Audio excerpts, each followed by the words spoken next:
कैसे हैं आप सब। उम्मीद करती हूँ आप सब बहुत अच्छे होंगे और मैं भी बहुत अच्छी हूँ। मैं हूँ इस टाइम पे अपने ससुराल में और आज है वट सावित्री की पूजा और ये मेरा पहला ऑफिशियली मैरिड त्यौहार है। मतलब शादी के बाद जो भी पतिव्रता और नारियों का त्यौहार होता है ना, वो मेरा आज पहला है। तो इसको ना मेरे यहाँ बरगदाई बोला जाता है। आप लोग का क्या बोला जाता है बताना जरूर कमेंट करके। तो आज वही पूजा है। अभी हो रहा है सुबह का 5 और मैं जल्दी उठ गई हूँ, बहुत जल्दी उठ गई। तो और मम्मी मेरी तैयारी कर रही हैं पूजा की। मतलब मेरी सासू मम्मी जो है वो सारा बना रही हैं जो भी पूजा में काम होता है। मेरा काम है सिर्फ तैयार होना, क्योंकि शादी के बाद ये मेरा पहला त्यौहार है ना, तो मुझे बहुत अच्छे से तैयार होना है। मतलब प्रॉपर जैसे शादी में तैयार होती थी ना मैं, मुझे वैसे ही पूरा तैयार होना है। लहंगा, ज्वेलरी, मेकअप सब कुछ वैसा। तो मुझे टाइम लग जाएगा थोड़ा तैयार होने में, इसलिए। और जितना शूट कर पाऊँगी मैं उतना करूँगी, क्योंकि मुझे नहीं पता ना यहाँ पर कहाँ पर बरगद का पेड़ होगा और कैसी जगह होगी, कितनी भीड़ होगी, कुछ भी नहीं पता हो सकता मुझे। और मेरे यहाँ तो बहुत अच्छी सी जगह होती थी। मैं मम्मी के साथ जाती थी हर बार उनकी पूजा करवाने। मम्मी सुबह सुबह बहुत जल्दी कर लेती थी जाके और अपने साथ लेके जाती, तो मैं जाती थी। मुझे बहुत गुस्सा आता था, मुझे इतनी जल्दी उठा देती थी और मुझे उनके साथ जाना पड़ता था। बट आज मुझे खुद जल्दी उठना पड़ रहा है। मतलब समय का पहिया कैसे घूम जाता है ना। मतलब बहुत अच्छी जगह बरगद का पेड़ होता था, बहुत अच्छा लगता था, वहाँ ठंडी ठंडी हवा लगती। वहाँ चाहो तो आप नीचे बैठ भी सकते थे वहाँ पर थोड़ी देर। अब यहाँ पर कैसा क्या होता है मुझे कुछ नहीं पता। अभी मैं जाऊँगी। मैं मिलती हूँ आपको रेडी होने के बाद। गाइज़, यहाँ पर मैं तैयार हो चुकी थी। तैयार यानी कि मैंने ज्वेलरी पहन ली थी अपनी पूरी और मेकअप कर लिया था और हेयर स्टाइल भी। सिर्फ मुझे लहंगा पहनना था और गर्मी थी, इस वजह से मम्मी ने मना कर दिया था कि अभी लहंगा मत पहनो, जब जाने का टाइम होगा और जब चाची जी आ जाएंगे तब पहन लेना। और यहाँ पर मैं जमुआई ले रही थी। मुझे बहुत कस के नींद आ रही थी, क्योंकि जैसे मैं नॉर्मली उठती हूँ ना, उससे काफ़ी जल्दी उठ गई थी। और यहाँ पर मैं आपको अपनी मेहंदी दिखा रही थी, क्योंकि इस हाथ की मेहंदी मैंने खुद से लगाई थी और दूसरे वाले हाथ में दीदी ने लगाई थी, मेरी नंद ने। तो इस हाथ में उन्होंने भरी भरी लगाई थी। मुझे मेहंदी बहुत अच्छी लगी और मैं भी मेहंदी लगाना सीख रही थी, इसलिए मैंने एक हाथ में खुद ही लगा ली थी। और मैंने यहाँ पर चूड़ा वगैरह सब पहन लिया, रिंग्स, अंगूठी सब कुछ पहन ली मैंने। और उसके बाद जब जाने का टाइम आया तो मैंने लहंगा पहन लिया था और ये रहा मेरा फुल लुक। मैं गई थी वट सावित्री की पूजा करने चाची जी के साथ, और दीदी गई थी मेरी। मम्मी जी नहीं गई थी क्योंकि वो घर पे ही थी, क्योंकि एक तो उनकी तबीयत थोड़ी सी ठीक नहीं लग रही थी उन्हें, और फिर वो भी जल्दी उठ गई थी, इस वजह से फिर उन्होंने पूजा नहीं करी। और फिर पूजा सही से ना हो पाए तबीयत की वजह से, तो क्या फ़ायदा, इस वजह से फिर उन्होंने की नहीं। और उनके घर से तो मतलब मैं तो हुई, मैंने पूजा कर ली तो मैंने कर ली, मतलब उन्होंने कर ली। और यहाँ पर मुझे चाची जी बताती जा रही थी कैसे क्या करना है, मैं वैसे ही पूजा कर रही थी।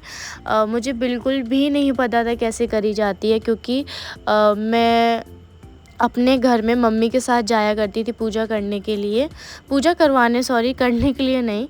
तो मैं थोड़ा बहुत देखती रहती थी और सुबह सुबह मम्मी मुझे जल्दी उठा देती थी। फिर मैं मम्मी के साथ सारा सामान लेके जाती थी और मम्मी फिर पूजा करती थी।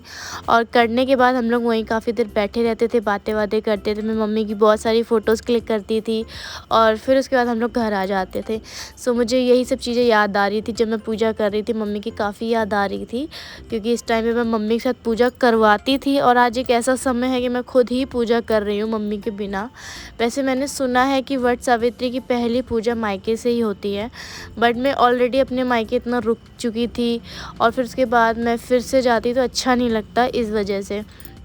और यहाँ पर जो बरगद का जो पेड़ था ना, वो काफ़ी मतलब अजीब सी जगह पे था, बिल्कुल भी स्पेस नहीं थी पूजा करने की ठीक से, और बहुत पानी पड़ा हुआ था, किच किच पिच पिच था और किसी के घर के बाहर लगा हुआ था, ज़्यादा स्पेस नहीं था। और यहाँ पर मैं कर रही थी आरती, पूरी पूजा हो चुकी थी, बस हम लोगों को परिक्रमा करनी थी बरगदाई के पेड़ की।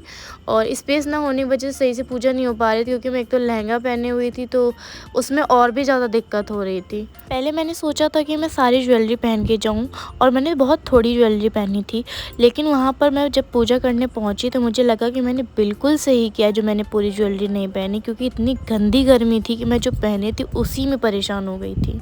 सो यहाँ पर पूरी पूजा हो चुकी थी, बस बरगदाई की पेड़ की ना परिक्रमा लेनी थी। सो वहाँ साइड से हम लोग को निकलने में बहुत दिक्कत हो रही थी और काफ़ी ज़्यादा भीड़ भी थी। भीड़ की वजह से तो मैं सही से पूजा भी नहीं कर पा रही थी। और मतलब जब मैं पूजा करने के लिए गई ना, तो मतलब वहाँ पे जितनी औरतें थी मुझे बहुत अजीब तरीके से देख रही थी। या तो मैं नई बहू थी इस वजह से, या तो मैं उनको छोटी लग रही थी इस वजह से। बट सिर्फ वहाँ की औरतें नहीं, मैं जहाँ भी जाती हूँ वहाँ वहाँ ऐसे ही सब मुझे देखती हैं औरतें, क्योंकि मेरी एक तो शादी ना बहुत कम उम्र में हुई है। नॉर्मली आजकल की लड़कियाँ इतनी जल्दी शादियाँ करती नहीं हैं, और मेरी उस हिसाब से काफ़ी जल्दी हुई है, और मेरा ना शरीर भी नहीं है, इस वजह से वो मुझे देखती छोटा समझ के। और यहाँ पर ना चाची मुझे बौड़ियाँ दे रही थी। बौड़ियाँ बोली जाती हैं, उनको ना शरबत के पानी से पीना था, उसके बाद ही कुछ खा पी सकते थे। ये पता नहीं क्या होती हैं बौड़ियाँ, मुझे खुद नहीं पता, बस नाम इनका मुझे जो पता था मैंने वही बता दिया। पेड़ की होती हैं, इन्हीं को गटका जाता है, तो इसी वजह से मुझे सब बहुत अजीब तरीके से देखते हैं। और देखते तो देखते हैं, साथ में मुझे बुला बुला के बोलते भी हैं कि बेटा तुम्हारी बहुत जल्दी शादी नहीं हो गई। और यहाँ पे मैं इसलिए हंस रही थी क्योंकि मैं पानी पी रही थी ना, तो पानी मेरा पूरे ऊपर गिर रहा था, तो मैं कह रही थी मेरा पूरा बॉडी चिपचिपाया जा रहा है। और ये रही हमारी चाची जी।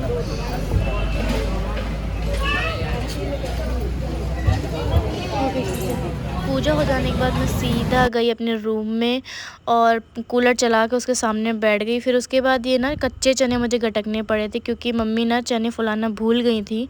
फिर उसके बाद मम्मी ने मुझे प्रसाद दिया खाने के लिए। उसके बाद फिर मैंने खाना खाया और फिर मैं सो गई तुरंत, कपड़े चेंज करके। मुझे इतनी भयंकर नींद आ रही थी। फिर उसके बाद मैंने कोई भी व्लॉग नहीं शूट किया।